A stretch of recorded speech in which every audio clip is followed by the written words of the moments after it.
Through a unified and future-focused approach, Australia can be a superpower in an emerging global green economy and protect its incredible and unique environment. I would forgive many of the young people that are here watching this debate to feel a little bit jaded listening to the hubris that we hear on this issue, because there's always the blaming the other side and blaming everyone else, when the very topic of this MPR is in fact to put political differences aside and actually come to this place with a commitment to protect the environment. Because we can safeguard our environment for our children, and they will inherit this. And the degradation of our environment and the escalating impacts of climate change are the worst generational debt any generation has ever left, and that is on all our heads. Our environment needs us now, not tomorrow, not next term, now. The politicisation of environment policy has resulted in a failure to pass necessary laws, resulting in rapid biodiversity loss and degradation of our environment. This ultimately threatens our society and our economy.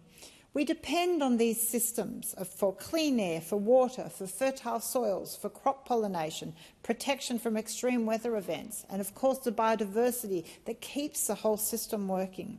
In Warringah, residents are passionate about protecting our environment and nature. At every school visit, children ask me to fight for our environment. It's their #1 issue. Locally, we celebrate and value access to our ocean, the protected Cabbage Tree Bay Marine Park Reserve, the Sydney Harbour Trust and national parks at North Head and Middle Head, as well as protected areas of Manly Dam and Bantry Bay. These areas have a deep historical significance, and community support has driven stronger government protection. Of course, that community support and activism was all the more obvious through the PEP 11 campaign, which ultimately that strength and dedication and perseverance of communities, environmental groups, local industries saw the government finally reject that licence. Australia has some of the most unique ecosystems in the world, but they're under threat. My community wants to see greater protection of nature through wildlife corridors and investment in the restoration of nature and biodiversity. And a first step must be to stop native forest logging.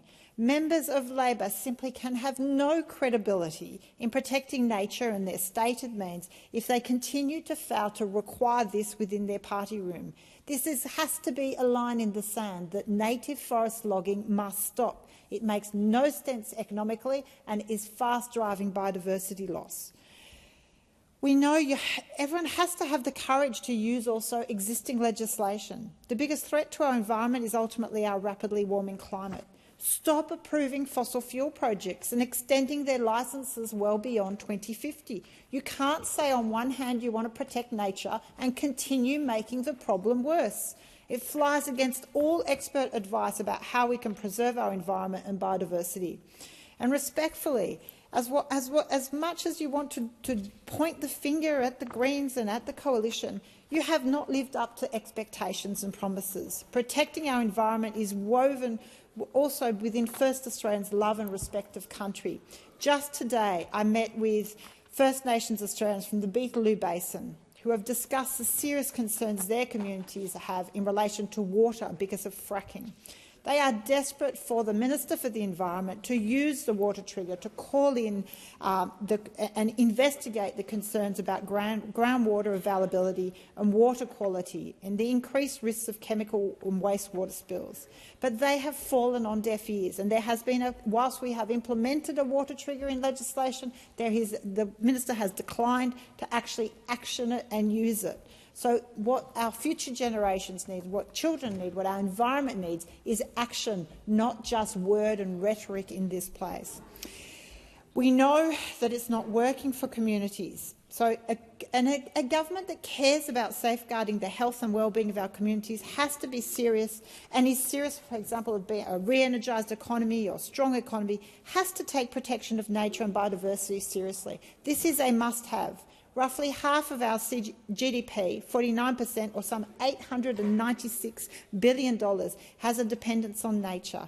Major industries, agriculture, fisheries, transport, logistics, accommodation, construction, all are impacted if we don't take action. In Western Australia, so the ones that we understand have been responsible for blocking some progress, they are exposed to 67% of their gross economic value dependent on nature.